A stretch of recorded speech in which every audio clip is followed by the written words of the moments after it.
Good morning बच्चों। अभी तक हमने गृह निर्माण की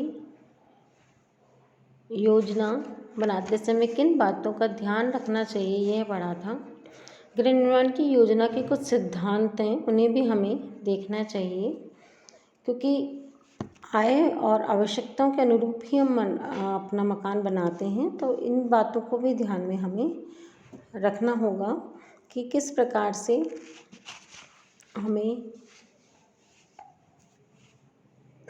इन सिद्धांतों को लागू करते हुए अपने मकान की योजना बनानी चाहिए। इससे पहला है आर्थिक व्यय।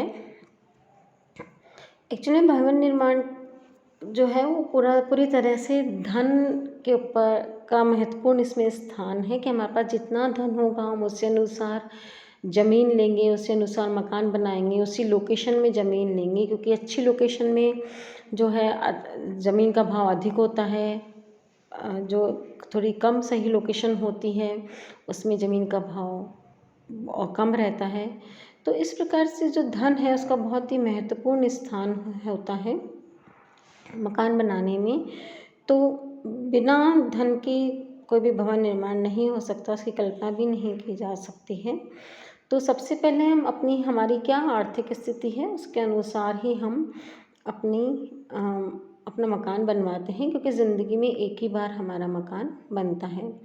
तो मकान बनाने वाले जो अनुभवी व्यक्ति होते हैं उनके अनुसार मकान निर्माण कर सकते हैं। जो है आजकल तो वैसे लोन वगैरह भी बहुत कुछ मिल जाता है, लेकिन फिर भी भवन निर्माण करते समय हमें कुल जितनी लागत हो रही है उसका 20 से 30% धन जो है नकद हमारे पास होना चाहिए। और कितना हम अपना खर्च करेंगे हमें पहले से ही योजना बना लेनी चाहिए। और कुछ चीज़ें होता है मकान बनते बनते महंगी भी हो जाती हैं, तो हमारा उस हिसाब से भी हमें थोड़ा सा व्यय अलग से निकाल करके रखना चाहिए। दूसरा होता है अभिव्यंजकता यानी एक्सप्रेसिवनेस। प्रत्येक व्यक्ति का अपना एक अलग व्यक्तित्व होता है और उसके काम करने का सोचने का तरीका भी अलग होता है। तो हमें और व्यक्ति उसी अनुसार अपने मकान की डिज़ाइनिंग करता है। तो अपनी विचार, रुचियों, इच्छाओं को पहले ही देख लेना चाहिए, अपनी आवश्यकताओं को पहले ही देख लेना चाहिए। परिवार के लोगों के साथ मिल बैठ करके विचार विमर्श कर लेना चाहिए कि हमें किस प्रकार जो है भवन निर्माण की योजना तैयार करनी है, क्योंकि बार बार में किसी प्रकार की योजना चेंज नहीं होती है। तो सारी योजना हमें हर व्यक्ति अपना कंट्रीब्यूशन दे कि उसका कमरा कैसा होना चाहिए, उसको किस साइड कमरा चाहिए, हमें मकान में किन किन बातों का विशेष रूप से ध्यान रखना चाहिए। सभी परिवार के लोगों के साथ सभी का अभिव्यंजकता, सभी की अभिव्यक्ति बहुत आवश्यक है। तीसरा आता है कार्यात्मकता। मकान जो है उसके अंदर हम सारे अपने मुख्य काम हम मकान के अंदर करते हैं। पूरा सुबह से उठ करके हम अपने डेली रूटीन के काम करना है, नहाना धोना, फ्रेश होना, वस्त्र पहनना, भोजन बनाना, भोजन परोसना, संग्रहण करना, विश्राम करना, अध्ययन करना, अपनी रुचियों, अपनी कलाओं को निखारना, सभी काम हमारे घर में ही होते हैं। तो हमारा घर भवन इस तरह का होना चाहिए कि हम अपने यह सारे कार्य बहुत आसानी से, सहजता से, सरलता से कर सकें। और प्रत्येक कार्य को करने के लिए हमें गोपनीयता भी मिले, एकांतता भी मिले, आराम से हम अपने सदस्यों के साथ एक जगह बैठ भी सकें। सदस्यों की संख्या के अनुसार, परिवार के प्रकार के अनुसार हमारा भवन निर्माण रहे, हमारे व्यवसाय के अनुसार हमारा भवन निर्माण रहे, हमारी आवश्यकताओं को पूरा करते हुए हमारा भवन निर्माण हो। हम जो भी संग्रहण करना चाहते हैं उन सबके संग्रहण के लिए उचित स्थान हो। जैसे अनाज का भंडारण है, कृषि है, व्यक्ति तो उसका अनाज भंडारण के लिए उसको जगह चाहिए। कोई सुनार है, कोई दुकानदार है, उसके भंडारण के लिए उसको जगह चाहिए। या कोई शिक्षक है तो उसके लिए उसकी लाइब्रेरी, उसका रूम में पढ़ने के लिए उसके लिए जगह चाहिए। तो इन सब बातों को ध्यान में रखते हुए ही कि हमारे कार्य भली प्रकार से हो सकें, इन सब बातों को ध्यान में रखते हुए हमें भवन का निर्माण करते समय योजना बनानी चाहिए। उसके बाद आता है सुंदरता।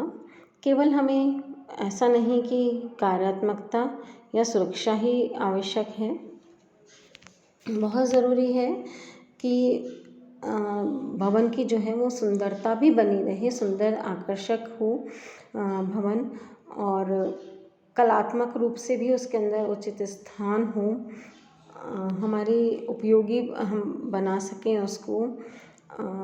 तो हम ये सब भी हमें बातें ध्यान में रखनी चाहिए कि सफाई वगैरह हमें सरलता से हम उसके अंदर कर सकें।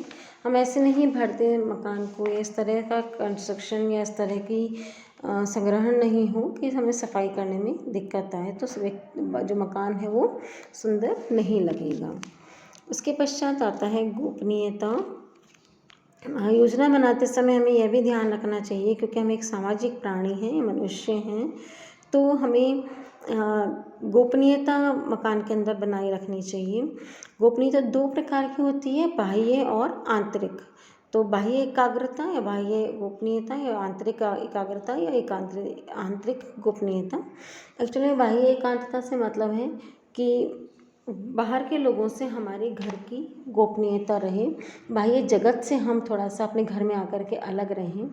तो इस प्रकार से पार्क, बगीचा, पास की चौड़ी जो सड़क है, गली है, वहाँ से हमारे घर के अंदर किसी भी प्रकार से कुछ दिखता हुआ नहीं हो, हमारी एकांतता उससे भंग नहीं हो, शोरगुल भी कम रहे, कोई अनधिकृत व्यक्ति हमारे मकान में आसानी से प्रवेश नहीं कर सके, दरवाजे खिड़कियाँ भी इस प्रकार से हो कि बाहर से अंदर नहीं दिखाई दे, इस प्रकार हमें ध्यान रखना चाहिए।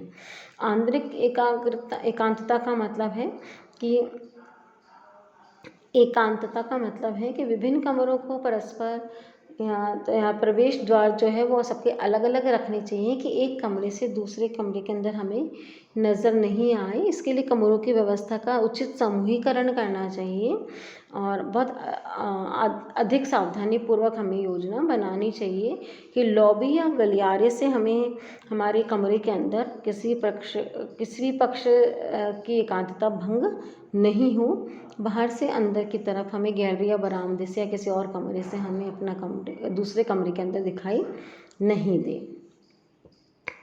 उसके पश्चात आता है कमरों का समूहीकरण।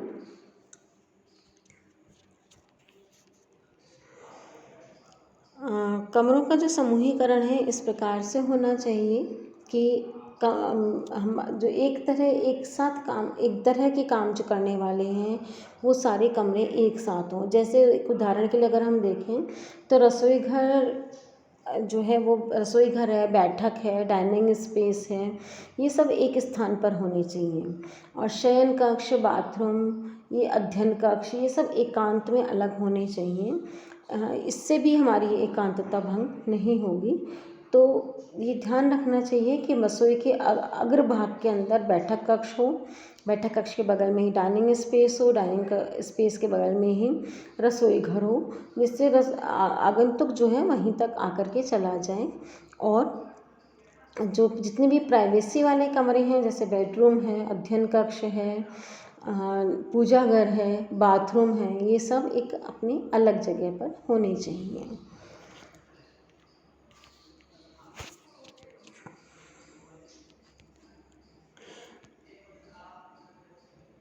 तो इस तरह से हम कमरों का समूहीकरण जब करते हैं तो हम उसको 3 भागों में डिवाइड कर देते हैं: अतिथि क्षेत्र, कार्य क्षेत्र और प्राइवेट जोन।